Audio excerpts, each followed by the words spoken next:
वाले हैं। जैसे कि अगर हम लोग बात करें, आप सभी लोगों को पता है कल के दिन अगर देखा गया लेट नाइट एफओएमसी की जो बैठक थी उसका आउटकम आने वाला था, वो आउटकम भी सामने आया। एंड उसी के साथ साथ आउटकम देखा गया तो इतना ज़्यादा कोई मतलब ऐसी बात नहीं थी कि कुछ सरप्राइजिंग मोमेंट होगा, हर किसी को पता ही था कि आउटकम क्या रहेगा करके। हाँ, सबसे इंपॉर्टेंट चीज़ थी पॉवेल जी की कमेंट्री की, पॉवेल जी बोलेंगे क्या, ठीक है, ये देखना सबसे ज़्यादा इंटरेस्टिंग पॉइंट था। एंड जो भी उन्होंने कुछ बोला है उसके चलते अमेरिकन बाजार में कैसी गिरावट हुई कल के दिन, वो हम लोगों ने यहाँ पे देख लिया है। लगभग 200-300 पॉइंट यहाँ पे अमेरिकन बाजार डाउन होते हुए देखने को मिला था। आप ये देख सकते हैं, ये वाला अच्छी खासी गिरावट हम लोग को होती हुई देखने को मिली थी उनके स्पीच के चलते ही, ठीक है। नैस्डैक में भी हम लोग को अच्छी खासी गिरावट पहले से ही चल रही थी, थोड़ा बहुत वहाँ पे भी करेक्शन हम लोग को देखने को यहाँ पे मिला था। तो सबसे पहले फॉर्मेलिटी कर लेते हैं, जैसे कि इंटरेस्ट रेट में क्या कोई बदला हुआ नहीं, कोई भी चेंजेस यहाँ पे नहीं हुआ है।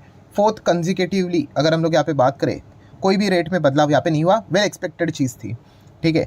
सो जैसे कि आपको बताया कि सेकेंड पार्ट ज़्यादा इंटरेस्टिंग था कि पॉवेल जी यहाँ पे क्या बोलेंगे करके। एंड पॉवेल जी ने यहाँ पे कुछ चीज़ें डायरेक्टली बोल दी है, मतलब आप देख सकते कि उन्होंने कह दिया कि चलो इस वक्त तो भाई कोई रेट कट यहाँ पे नहीं हुआ, बट अगली मीटिंग जो रहने वाली मार्च में, वहाँ पे भी उन्होंने बोल दिया कि आई डोंट थिंक सो कि मार्च में भी रेट कट यहाँ पे होगा करके। सो ये बात उन्होंने सीधा सीधा यहाँ पे बोल दिया है। मतलब जो आने वाली एफओएमसी की भी बैठक होगी वहाँ पे भी उम्मीद लेकर चलना कि भाई रेट कट होगा करके, वो उम्मीद अभी बहुत ही ज़्यादा हम लोग को कम होती हुई देखने को यहाँ पे मिल चुकी है। एंड इसी चीज़ के चलते कल के दिन अमेरिकन बाजार में 200-300 पॉइंट की हम लोग को गिरावट होती हुई देखने को यहाँ पे मिली थी। तो उन्होंने यही कहा कि फिलहाल इतना ज़्यादा कॉन्फिडेंस नहीं है कि रेट कट किया जाए करके, ठीक है। देखिए, रेट कट तो होगा, ये तो मैं इसके पहले भी बोल चुका, पत्थर के ऊपर की लकीर है, सिर्फ मैटर है कि कब तक होगा, अभी होगा, बाद में होगा, उसके बाद के बाद में होगा, वही बस उसी से रिलेटेड चर्चा होगी। सो फिलहाल उन्होंने हिंट में ये भी बता दिया कि आने वाले एफएमसी की बैठक में भी ज़्यादा उम्मीद लेकर मत चलना, न्यूट्रल ही रहेगा। मतलब फिफ्थ कंजिक्यूटिव टाइम हो सकता है कि रेट में कोई भी बदलाव ना हो। सो देखा गया तो उन्होंने फिलहाल तो यही कहा है कि हम लोग डेटा के ऊपर फोकस रखेंगे, जिस हिसाब से डेटा आएगा उस हिसाब से डिसीजन लेंगे। बट हाँ, ये बात तो उन्होंने बोल दी कि फिलहाल की कंडीशन के हिसाब से मार्च में भी रेट कट की ज़रूरत पड़ने वाली नहीं है। तो इसी चीज़ को बाजार ने यहाँ पे नेगेटिव रिएक्शन यहाँ पे दिखा दिया, बिकॉज रेट कट ये मार्केट के लिए, इक्विटी मार्केट के लिए काफ़ी अच्छा माना जाता है, ठीक है। तो ये कल के दिन हम लोग को सारी चीज़ें होती हुई देखने को यहाँ पे मिली थी। मतलब पॉवेल जी हमेशा की तरह जो काम करते हैं, पॉवेल वाला वही काम उन्होंने कल यहाँ पे कर दिया है। नेक्स्ट अगर हम लोग यहाँ पे बात करेंगे दोस्तों, तो यस, आज के दिन तो भाई पेटीएम तो फोकस में रहने वाला था। वैसे तो ज़्यादा कोई रॉकेट साइंस की तो ज़रूरत नहीं है, बट फिर भी मार्केट है भाई, मार्केट में क्या है, जिसके पास पैसा है कुछ भी करवा सकता है। बट जिस प्रकार से कल आरबीआई का फैसला सामने आ गया, ठीक है, सीधा यहाँ पे पता ही था कि भाई सर्किट ही लगने वाला था। बट क्या थोड़ा गिर गिर के सर्किट लगेगा आपकी शुरुआत से, तो पूरा शुरुआत से ही अगर आप यहाँ पे देखोगे, शुरुआत से मतलब कैसे, ये देखिए, ये वाला डेटा आपको यहाँ पे बता देगा कि ओपन भी हुआ 609, हाई भी 609, लो भी 609, इतना दबाकर माल यहाँ पे बेचा है। एक सेकंड भी ज़्यादा होता है, उससे भी मिनी सेकंड जो होता है दोस्तों, पहले से ही लोगों ने क्या करके रखा हुआ था, यहाँ पे सेल ऑर्डर डाल के रखा हुआ था। न्यूज़ ही इतनी ख़राब थी, ठीक है, इतना ज़्यादा रेस्ट्रिक्शंस लगा दिए। एक चीज़ के ऊपर रेस्ट्रिक्शन नहीं है, मल्टीपल चीज़ों के ऊपर रेस्ट्रिक्शन है। मतलब अभी हम कह सकते हैं कि पेटीएम में जो ग्रोथ का जी है वो गायब ही हो गया है, ठीक है। अब ये कब होगा, उसके बाद ये सारे चीज़ों को कंप्लाई करेंगे नहीं करेंगे, उसके बाद होगा नहीं होगा, रेस्ट्रिक्शन हटेगा नहीं हटेगा, हमें नहीं पता। एंड आपको पता है मार्केट को अनसर्टेनिटी तो बिल्कुल भी पसंद नहीं है। एंड ऊपर से अगर देखा गया तो ये स्टॉक पहले से हम लोग को ज़्यादा नेगेटिविटी के चलते चर्चा में रहते हुए देखने को मिला था, because of higher valuation. And उसके बाद लगातार नीचे नीचे नीचे ही जा रहा था। एंड इसी के बीच में अगर देखा गया कल की न्यूज़, तो मतलब हम कह सकते पेटीएम के अभी तक जितना भी लिस्ट हुआ है उसके बाद से लेकर अभी तक की सबसे वर्स्ट न्यूज़ हम लोग को देखने को यहाँ पे मिल चुकी है। सीधा बिजनेस के ऊपर ही इम्पैक्ट है, फास्ट टैग से रिलेटेड है, डिपॉजिट एक्सेप्ट करने से रिलेटेड है, वॉलेट से रिलेटेड है, सब कुछ अगर देखा गया, ठीक है, सबके ऊपर रेस्ट्रिक्शन डाल दिया, बैन ही कर दिया, आप ऐसा बोल सकते हो, ठीक है। मतलब 1 मार्च से पेटीएम ये सारी चीज़ें कर ही नहीं पाएगा, तो बिजनेस कैसा होगा भाई, वही चीज़ें देखने को मिले। मतलब कल के दिन अगर टुमारो की भी अगर मैं बात करूँ, अगर यहाँ पे सेम अगर सिचुएशन देखने को मिला, मुझे तो कोई ऐसा शॉक नहीं लगेगा, ठीक है। इस प्रकार की गिरावट हम लोग को देखने को यहाँ पे मिली है। एंड ये गिरावट साफ साफ दर्शाती है कि यहाँ पे इंस्टीट्यूशंस ने डेफिनेटली माल बेचा होगा, क्योंकि छोटे मोटे प्लेयर्स, आप मेरे जैसे प्लेयर्स से बेचने से कुछ नहीं होता है, ठीक है। कितना बेचोगे भाई, आप 1-2 करोड़ का भी माल बेचोगे कुछ नज़र नहीं आएगा मार्केट को, 5 करोड़ का भी कुछ फर्क नहीं पड़ता है। ये इंस्टीट्यूशंस ना करोड़ों करोड़ों में माल बेचते हैं, 500 करोड़, 1000 करोड़, 100 करोड़, 20 करोड़ ऐसा माल बेचते हैं। एंड ये कंपनी अगर देखा गया पेटीएम की बात करें तो एफआईएस के पास बहुत ज़्यादा स्टेक है, एंड डीएस भी देख सकते हो 6% का स्टेक देखने को मिल रहा है। सो बताने का मकसद ये है कि इंस्टीट्यूशंस के बाद बहुत सारा माल है, बहुत सारा, ठीक है। अभी आप देख सकते हैं आने वाले समय में पब्लिक की हिस्सेदारी बढ़ेगी, ठीक है, कितना भी हो आपको पता ही है। रैंडम वाले जो बाइंग वाले होते हैं ना, वो खरीद लेते हैं ऐसे ही रैंडमाइजेशंस के हिसाब से, ठीक है। एंड इंस्टीट्यूशंस लगातार माल यहाँ पे बेचते रहते हैं। अभी जो माल उन्होंने बेचा होगा इंस्टीट्यूशंस ने, अल्टीमेटली पब्लिक के ही जेब में गया होगा, ठीक है। बहुत सारे ऐसे पब्लिक रहते हैं जो इन चीज़ों के बारे में इन्फॉर्मेशन रखते नहीं है, ऐसे रैंडमली कुछ भी खरीदते रहते हैं, तो उनके ही खाते में हम लोग को ये चीज़ें जाती हुई यूजुअली देखने को मिल जाती है। एनीवेज, सो हम लोग ज़रूर कह सकते हैं कि पेटीएम के आने वाले दिन काफ़ी टफ रहेंगे एंड वॉरेन बफे जी भी बचते हुए देखने को मिल जाएगा। वैसे तो देखा गया वॉरेन बफे जी ने भी पेटीएम को लॉस में ही निकाला है, मैंने इसके ऊपर एक वीडियो भी बनाया था। कहाँ पे मिलेगा वो वीडियो? तो आपको जो हमारा दूसरा चैनल है स्टॉक मार्केट क्लासेस करके, बिल्कुल फ्री ऑफ कॉस्ट है ये चैनल भी।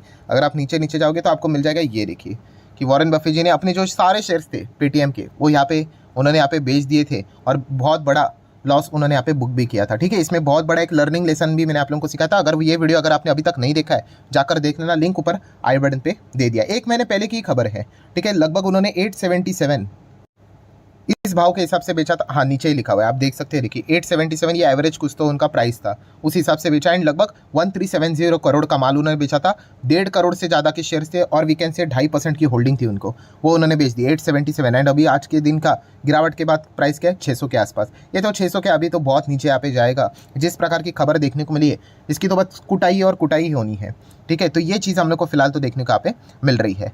नेक्स्ट अगर हम लोग बात करेंगे जियो फाइनेंशियल सर्विसेज, क्या इसको फायदा होगा? काफ़ी लोग कमेंट सेक्शन पूछ रहे थे, तो ऑब्वियसली क्यों नहीं होगा भाई। पेटीएम तो कितना बड़ा कॉम्पिटिटर इन सबका, सिर्फ जियो का नहीं, बाकी भी जितने भी प्लेयर देखने को मिल जाते हैं, सो उनको भी इस चीज़ का फायदा होगा। क्योंकि कॉम्पिटिटर अगर बुरी स्थिति में अगर फंस जाता है तो डेफिनेटली इस कंपनीज को फायदा होंगे ही होंगे, क्यों नहीं होगा। एंड अगर देखा गया तो वो डिजिटली सारी चीज़ें करते थे। एंड जियो फाइनेंशियल सर्विसेज का भी काम वही है कि वो डिजिटली इस मार्केट में एंटर करने की कोशिश यहाँ पे करने वाले हैं। तो जेएफएस भी हम कह सकते हैं इसी चीज़ के चलते थोड़ा बहुत, तो मतलब आज के दिन ये 1.5% का सेलिब्रेशन है, वो इसी चीज़ के चलते ज़रूर यहाँ पे हुआ होगा।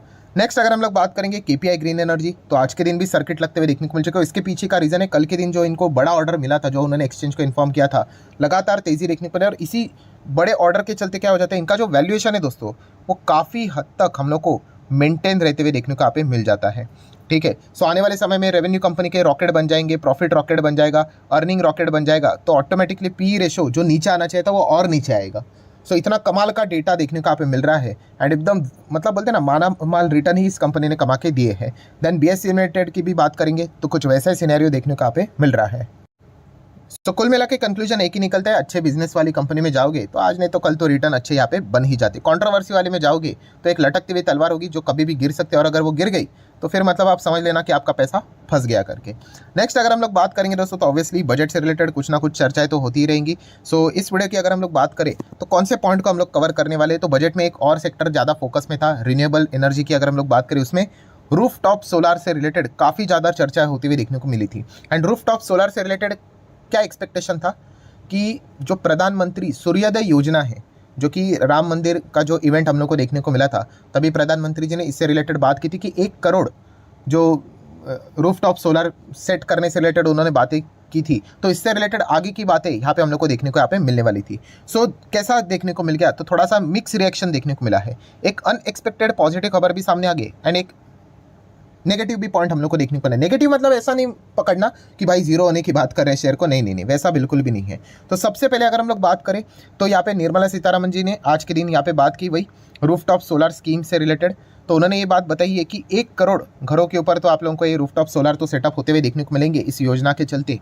एंड ये एक नया पॉइंट सामने आ गया कि 300 यूनिट की जो बिजली रहेगी वो हम लोग को फ्री रहती हुई देखने को मिलने वाली है, अगर आप रूफटॉप सोलर स्कीम के तहत यहाँ पे जाते हो तो, ठीक है। तो ये एक नया पॉइंट हम लोग को देखने को यहाँ पे मिला है। इससे के चलते क्या हो जाएगा, और भी ज़्यादा हम लोग को रूफटॉप सोलर सेटअप करने से रिलेटेड लोगों में डिमांड बढ़ती हुई देखने को यहाँ पे मिल सकती है। तो ये एक नया पॉइंट हम लोग को समझ में आ गया।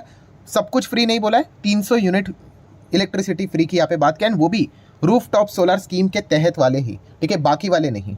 तो ये एक पॉइंट हम लोग को देखने को यहाँ पे मिल चुका है। सेकेंड अगर बात करें दोस्तों, तो कौन सी चीज़ का अनुमान हम लोग लेकर चल रही थी कि बाजार एक्सपेक्ट कर रहा था कि इंटरिम बजट की अगर हम लोग बात करें तो यहाँ पे एक्सपेक्ट किया जा रहा था कि ये जो सूर्योदय योजना है, प्रधानमंत्री सूर्योदय योजना, उसके लिए कितना अलोकेशन मिलेगा, और बताया जा रहा था कि 20,000 करोड़ की बातें यहाँ पे हो रही थी। सो आज के दिन कितना अलोकेशन, कुछ भी नहीं, उससे रिलेटेड कोई भी अनाउंसमेंट नहीं हुई, ठीक है। इसका अर्थ ये नहीं कि भाई कुछ होगा नहीं करके, ऑब्वियसली ये योजना के चलते पैसे तो देने पड़ेंगे।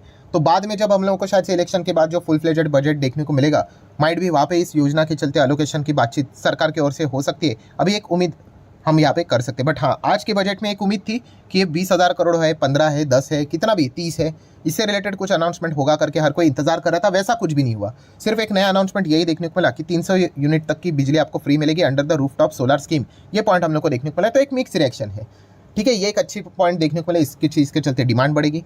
एंड नेगेटिव मतलब क्या है कि ठीक है 20,000 करोड़ से रिलेटेड हम इंतजार कर रहे थे कि कुछ तो अमाउंट बोलेंगे करके, तो ऐसा भी कुछ देखने को यहाँ पे नहीं मिला है। बाद में देखने को मिल जाएगा, इतना ज़्यादा कोई टेंशन की बात नहीं है। तो इसी चीज़ के चलते इरेडा की अगर हम लोग बात करें, जैसे जैसे यहाँ पे थोड़ा थोड़ा करके हम लोग को बजट बाद में लेट होते हुए लेट मतलब जैसे स्पीच यहाँ पे चल रही थी, समझ में आ रहा था कि यहाँ पे इससे रिलेटेड कोई स्पेसिफिकली अलोकेशन तो उन्होंने बोला नहीं है, तो थोड़ी सी हम लोग को टॉप लेवल से गिरावट देखने को मिली, वरना ये स्टॉक तो सर्किट में ही चल रहा था।